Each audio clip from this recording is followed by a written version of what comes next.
guys. So welcome into one of I think the second last episode of the March presentation, Locked In. And today we have Dilara and speaking her talk of how it all started. And just introduction of her. She's a she comes from Egypt and she's like the community lead here at Locked In. And yeah, she has been really passionate, one of the key energy drivers we have here in like the community, very relentless, very self-motivated and driven. And she loves culture, she loves technology, and really loves to integrate them both. And yeah, today she'll be sharing a bit about like the history and very well prepped, great presentation, great Canva being made. So guys, have a nice listen, and yeah, Dilara, let's start. Yeah, let's go. Okay. All right, let's start in five, four, three, two, one. Pineapple penguin. Well, it's actually not a joke. It's a term they used to describe the action of nothing, but it did catch your attention. Wait, let me do it one more time. Five, four, three, two, one. History game. But before we dive into that, let me take you on a journey through time.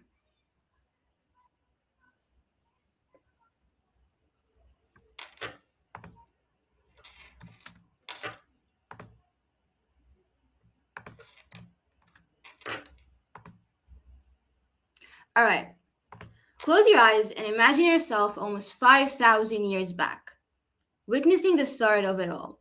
You can open your eyes now. Narmer unites the lands and starts the story of one of the oldest and the most important countries in the world, the story of Egypt. Then, 540 years later, they built something that we still can't fully explain with all the tech we have. Almost 2.3 million stone blocks, some weighing more than 80 tons, assembled in a space of 230 meters with less than 2 centimeters margin of error. For 3,800 years, the pyramid was the tallest structure on Earth. At 1353, Akhenaton abandons it all. He abolishes Egypt's polytheistic religion, declaring there's only one God. Then, at 1274, Ramses II fights the Hittites in what is called the biggest chariot battle in history. But for 15 years of war, they realized none of them is going to win. So they signed the world's first ever peace treaty. This peace treaty, a replica of it, still hangs in the UN headquarters in NYC right now. Then, almost 1,000 years later, in 51 BC, comes the last line of defense before the 3,000 years of civilization end. Cleopatra, one of the most misunderstood people in history. And with her death, starts a new chapter in Egyptian history. Resilience.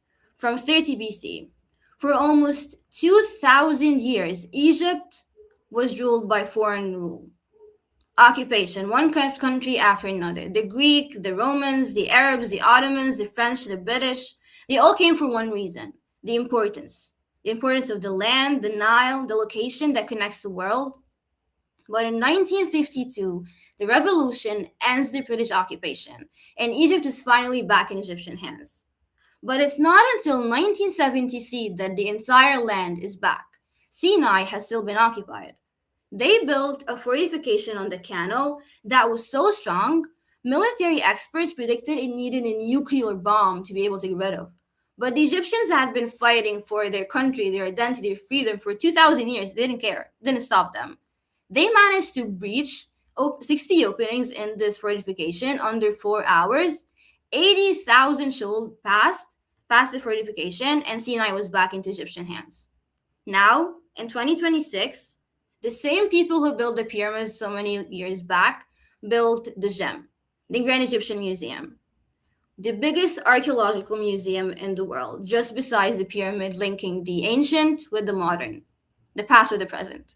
It has more than 100,000 pieces, and if you spend 1 second in front of each piece, you need more than 27 hours of sprinting around the place to actually see everything.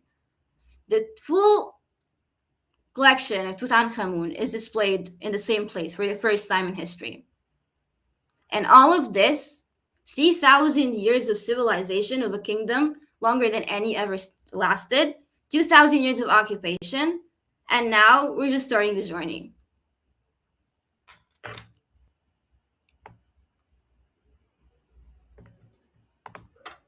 From this, I showed you a tiny glimpse of the importance of Egypt. But alright, so it's a very old country, it's pretty cool and stuff. But like, so what? Why care?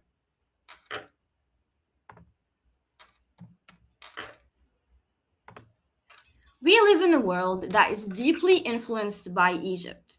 We just don't see it because nobody told us. The Egyptians set the principles for so many fields that you can't even imagine it. Mathematics, medicine, engineering, astronomy, documentation, law, agriculture, chemistry, art, ethics, and social morality, and that's just the tip of the iceberg.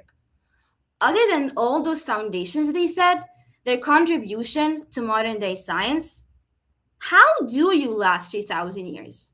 The modern day nations, companies, and empires don't even come close.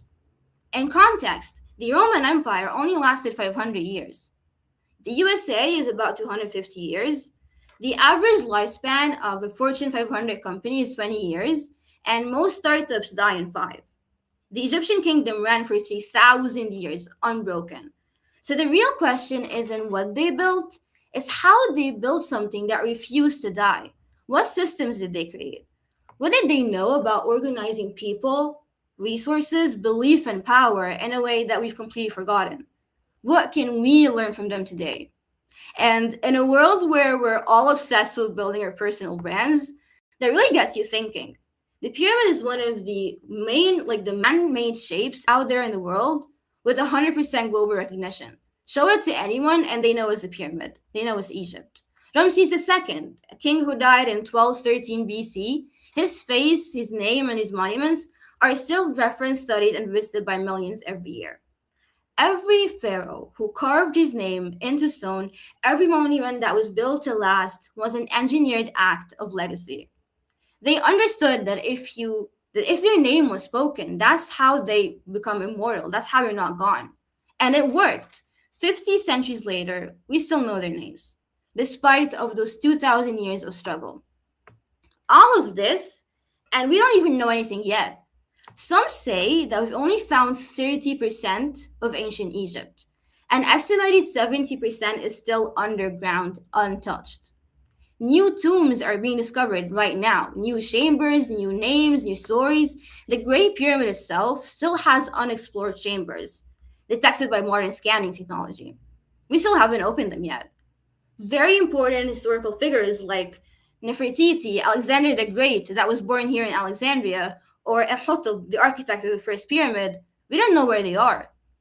What we think we know about Egypt is just a fraction of the actual story, like the fraction of a fraction of the actual story. Egypt's not a closed chamber. It's not a closed chapter in the past. It's an open case. Imagine what we can find in the upcoming years.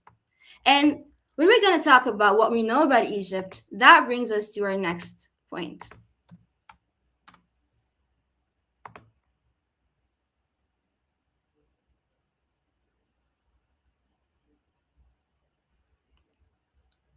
All right.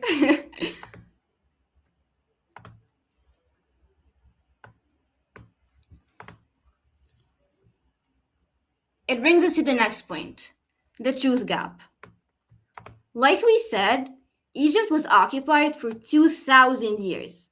The field of Egyptology itself was literally born out of Napoleon's invasion. French scholars who came with him, with his army, started documenting Egyptian history. 2. Egypt's first director of antiques was French. Egyptian Egyptologists themselves were excluded from studying their own civilization. Thousands of artifacts left the country. For example, the Rosetta Stone, the key that unlocked the hieroglyphics, is still in the British Museum today. Egypt's story was written by the people who occupied it. So when you think you know Egypt, ask yourself, who told you?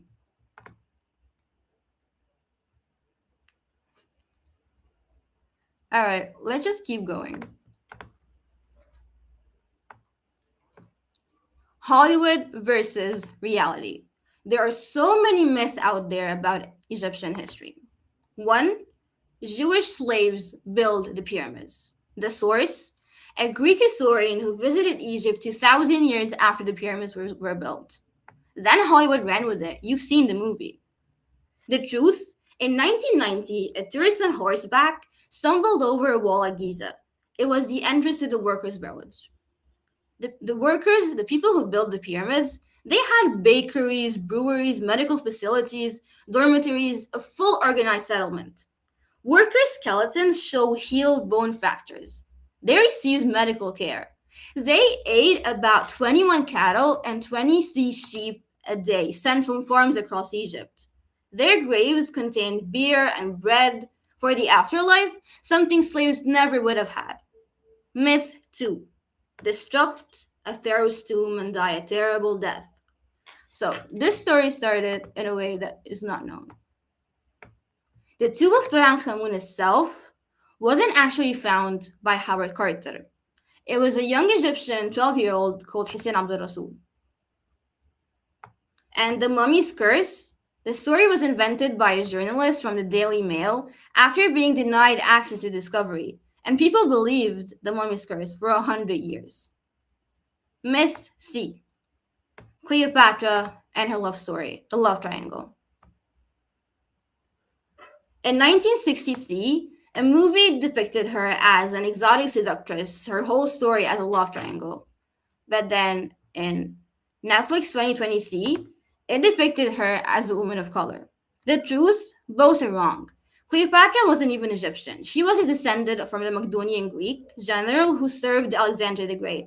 She was a Greek queen ruling an ancient Egyptian civilization, holding off the entire Roman Empire through pure political genius alone. She spoke 9 languages, trained mathematician, political philosopher. She stopped the starvation, the famine in Egypt, while the rest of the Mediterranean starved. It was her personality and intelligence that captivated people, not her looks. Hollywood gave you 2 versions of Cleo, both of which weren't real. That brings us to the main problem. If the slides are working, would have seen it, but yeah, great. So the main problem: there's nowhere to go. So now you're interested, you want to know more about Egypt, you want to actually learn from it, but what do? You're not gonna travel to Cairo or go to the museum. You're gonna open your phone, you're gonna search. And here's what you find: a 600-page academic paper written by a French colonist in the 1800s, or Wikipedia articles that are so dense you close a tab in 30 seconds, or maybe YouTube videos by people who've never even stepped foot in Egypt. Not one unified structure source written by Egyptians or verified by it. Not a source a 17-year-old would open twice. The information exists, but it's completely inaccessible to the generation that needs it most. You want to learn, but there's nowhere to go, so you give up, and Egypt remains unknown. And that brings us to the second part of the problem. Even the people who live here in Egypt stopped seeing the importance. We stopped feeling the weight. Egyptians themselves do not care enough. I pass by the pyramids when going to my aunt, and we just don't feel enough. Because when something's just there, you stop seeing its greatness. And like we said, Egypt had been occupied for 2,000 years. That's not a short period of time. Occupation didn't just take the artifacts away and the riches and all of that. It's the connection that we had to those artifacts. Colonial education replaced our own curriculum. We were taught to look at Egypt through someone else's eyes, and what they showed us wasn't worth being proud of. So we stopped being proud. So young Egyptians right now look outward. Other cultures feel more exciting, more modern, more worth chasing. The connection was cut and nobody rebuilt it. Yet. And finally, we come back to the history game.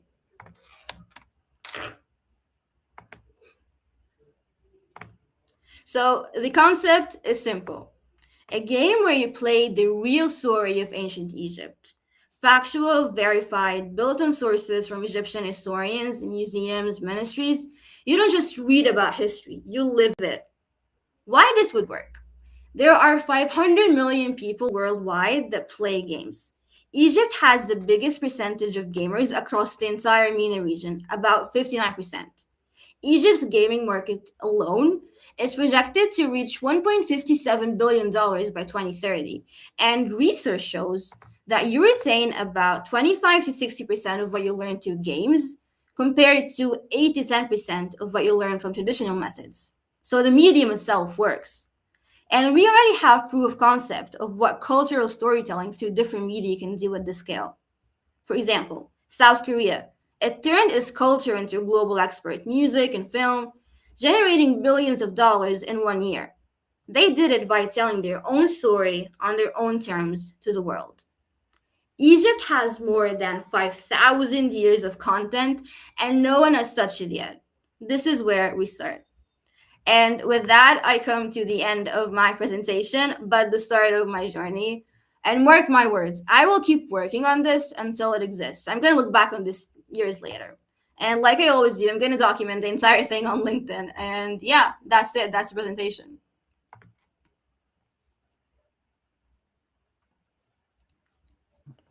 Okay, yes, thanks Dilara for the amazing presentation. I really enjoyed like all the, because for me I'm not a history huge person, but I learned a lot from this thing. And I just now just like taking some notes down and got a few questions for you. But Uh huh. yeah, my favorite part really in this is just about how you're using a really like a lens or perspective that no one really touched upon. So like, which is like something I think we've learned in class, but I didn't listen to fully. But I mean, it's like how victors write the history. So can you expand a bit more on like colonialism or like something like that in Egypt? Love to hear more. Yeah, so like I told you, Egypt is a very strategic place in the planet. It's like in the middle between the three main continents, Asia, Africa, Mm. Asia, and Europe. That's why throughout history, all the neighboring empires and countries have always been wanting to like occupy it. And back Yep. in time, the Middle East was known as God's like heaven on earth. It has so much resources and riches. So in the time when Europeans were like still facing hard like troubles actually finding resources in their country, our countries were full of like everything they needed. That's why if you like look at history and like look at the Roman Empire, Egypt just like it gave them wheat every single day. That was like a shipping of wheat every single day to those countries. So look, what I'm trying to say is that it was the importance of the country. So the second our civilizations, like the kingdom, started becoming weak, everyone started trying to occupy it, right? And that's why when you look at the history, we were occupied for 2,000 years. That's a lot of time. So if that's the question, then like, yeah, you can just like simplify or maybe like ask in detail and like a single point you want to know more about. Yeah, and from what you're talking about, like the weed, I think it's because I didn't know that it's pretty similar to like China of the Opium War, right? Something like that. And I didn't know about like, so like basically what I guess is like Egypt was strong, but then European countries started shipping weeds inside, and the people just became corrupted and then tired and all that No, no, stuff. no, that's not what I said. What's Oh, the word? That's like not what happened. What's the word of like the grains that we eat that we make bread from? Wheat. oh, weed! I thought you said weed. Oh my god. No pronunciation. No, like what I'm saying is that Egypt had Oh, so much food and like resources that oh, we shipped like a shipment of wheat every single day to the oh. Okay, okay. Europe. We literally fed the Middle East for years. So what I'm just like trying to say is that that's the entire point. Okay. This is one of the I don't know Please, what, we don't make this but like that's the added later. yeah. We should like cut this. But yes. No, Yeah. Go on. Go on. yeah, like you just like ask the question again, if I answered or not. Oh no, that then that question isn't really relevant because I thought like what you meant was like the Egyptian was rich, that it has a lot of resource, that it can trade their resource with other countries for weed. Okay, my bad, chat. But yes, No. let's move on to the next question and pretend this All never right. happened. And okay, so yeah, I really want to know what is the driver behind of your passion that you talked about. So like you talked about how a lot of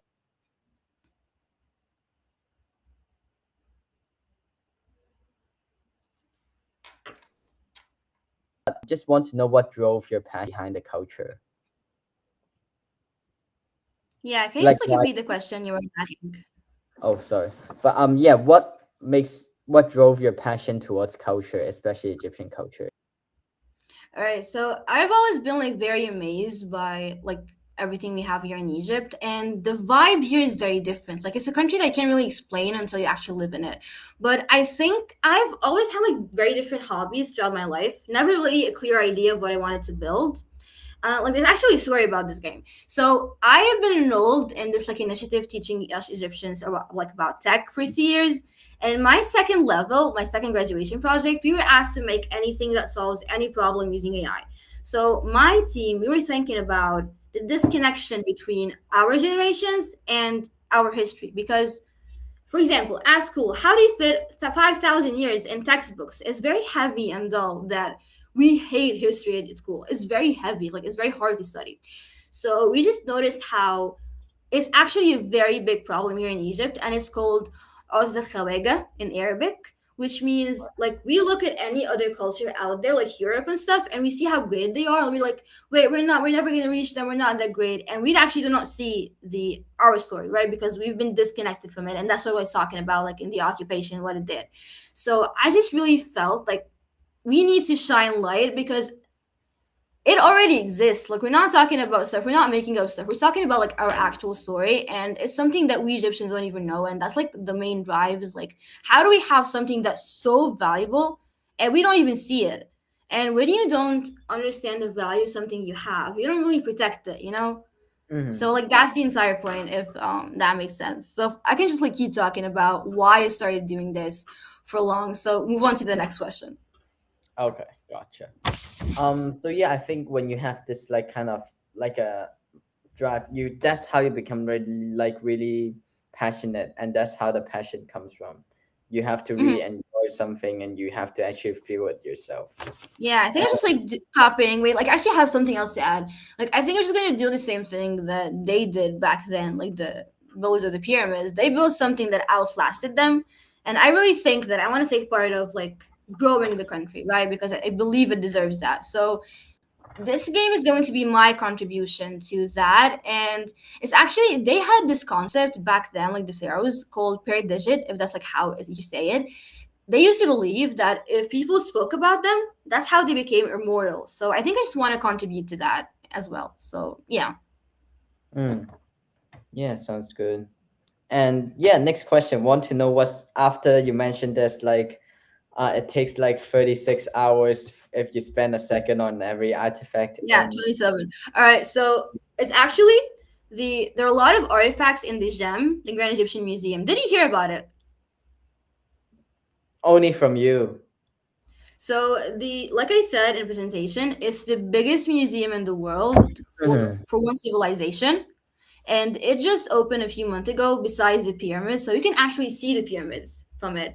And the opening ceremony itself was so grand that so many presidents and VIPs from all over the world attended it.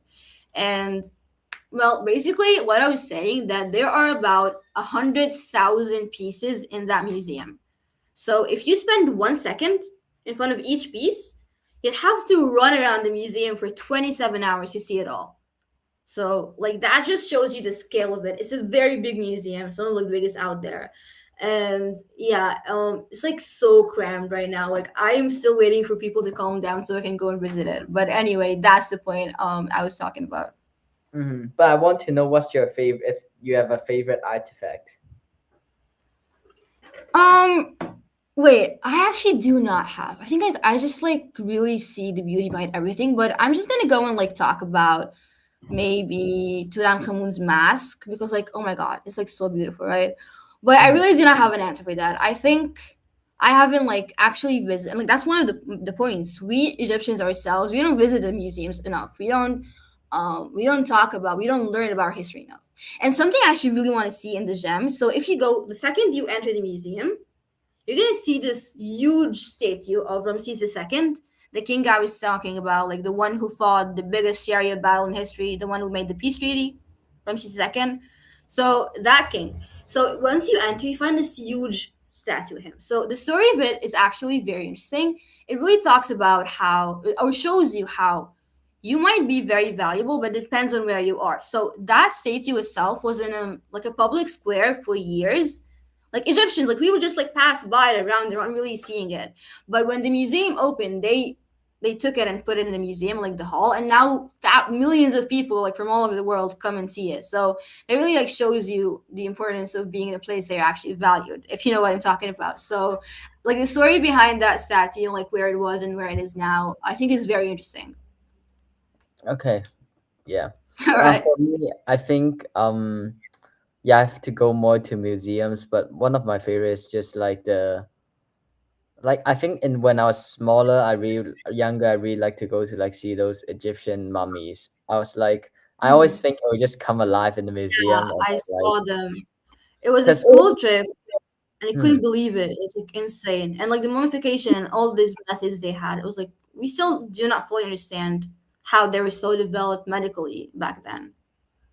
yeah, and for the mummies, I was thinking like I always had a thought if they're like actually if they have the flesh inside the presentation like the artifact. Do you know that? Like what? Like if the flesh is still inside, or if Like the it's body? Yeah, yeah. I don't know like what actually remains, but like did you see that queen who still had her hair? No, I remember it's just like it's a very fake memory. Can't really remember it, but because there's like a lot of exhibitions in Hong Kong about Hmm. like these different artifacts. Hmm. So But yeah, so I actually saw like some of the actual bodies of the kings. So there was like another celebration a while back where we moved the bodies of those kings and queens from a museum to another one. It was very big as well. So after that, I went to that museum and I actually saw like the bodies in front of me. Like I could reach and like actually it was that far away. And one of the queens, they preserved her so well that she still has her hair. Like you can go and see her hair. It hasn't like it didn't fall, you know. So imagine that like yeah, so okay. I think like a lot of kids imagine a lot of stuff about Egypt, and that's like Mm-hmm. part of the myth aspect I was talking about. Mm-hmm. Yeah. I think one more myth I have want to ask you like what do you think about the claim of aliens built pyramids? Well, I actually have like something very solid to say about that is if they were like aliens or like different species, they wouldn't have had the cycle. So anything that humans make, it keeps developing and then it falls, right? Like that's how everything man-made is. And that's proof the pyramids were built by man because there are more than just the three pyramids that everyone knows about, right? So they first started like their tombs used to be like one step. Then Mm-hmm. this engineer was like, "What if we make different steps? It's like it's a ladder to the sky to God." So like it was gonna like steps, like ladder, like and then they like we like the concept, but I wanted to make it smooth. They didn't want those steps. So they started building one. And remember there's this pyramid called the bent pyramid where they started with a very sharp angle, so they couldn't really continue. So then they flipped and like kind of went inwards. So like you have a pyramid that looks like this. And then there's actually this pyramid called the red pyramid before like the pyramid of Giza, which actually looks like the pyramids right now. And then the pyramids, like the greatest one was the first one, and then it started declining again. And that shows you that it was like a man-made process, you know. So, but I Mm. really just think that they were very different in how they built everything for eternity. They lived, they loved, they built for eternity, and that just really showed in everything they did. So I think it was mostly about their like ethics and their religious habits, you know, because Egyptians have always been very religious people. And Mm-hmm. since it like everything about the pyramids is religious, that's pretty like a pretty good reason why they would build something like this. Okay. Would you say like if you're saying talking about like if I'm talking to Egyptian of aliens built pyramids, it's like telling an Italian how pineapple belongs to a pizza. We have to like make put pineapples and everything. I swear, like I was actually thinking about the hook, like how I'm gonna make this presentation a little different. I was like, yeah, I'm gonna have to bring this pineapple stuff inside of this. So Yeah, I was remember, like thinking this was the first slide. Like I remember pineapple. I'm serious. Yeah. and I remember like that penguin thing on LinkedIn when everyone was talking about penguins. Oh really? I didn't know Yeah, that. that penguin Oh, who oh, left yeah, her. yeah, yeah, yeah, yeah, yeah. I Yeah, so remember. it was like I'm gonna mix those two things, the locked in pineapples fight and then like the penguin stuff, and I just make like a cool concept. But it's actually pretty cool. Like it makes two different topics that are both interesting at the same time together. It's like the same thing of history games, so it's kind of cool. Anyway, yeah. Yeah. Dila, one more question for the day. Mhm. How do you, for the history game you're currently working on, how do you ensure with like 5,000 years of data, how would you leverage AI on one hand and also ensure the credibility of and reliability of the source you're using? All right. So like I said, I'm still like the very start. So I've been reading into like how I can actually do this. So how am I gonna like that's the question, right? Like how am I gonna gather so much information and actually make sure it's credible and like how I'm gonna make a game out of it. So the tiny details I'm still not certain of. What I do know is I'm gonna like read into how like I'm gonna gather the information from the resources that we are 100% sure of, like from the ministries, from the museums, the things that we actually know. So we're not gonna just like add information from our own. Everything's gonna be credible, and then I'm going to find a way because I actually do. I have never studied like game development or anything related to this. I've been studying cybersecurity for a while now. So I'm gonna either find a team. That's probably what's gonna happen. I'm gonna like find people who actually know how to do this. But like I'm saying, we're gonna gather information and we're gonna find like we're gonna use AI to help us take it and make the game, you know? So yeah, I really do not have an answer for you right now since this is gonna be very big. Like the scale of it is bigger than I can even imagine talking right now. So it's gonna take us years because, for example, did you see Assassin's Creed? Pardon? Assassin's Creed, a PlayStation Oh, game. that's I've heard about it, but I haven't played it or seen it yet. I've definitely So heard about it. yeah, I love PlayStation games. So like it's actually one of the Yes. oldest games. I like the first games I played. So it's a game set in Egypt, but it's not historical. It's not factual. It's just like set in the country, right?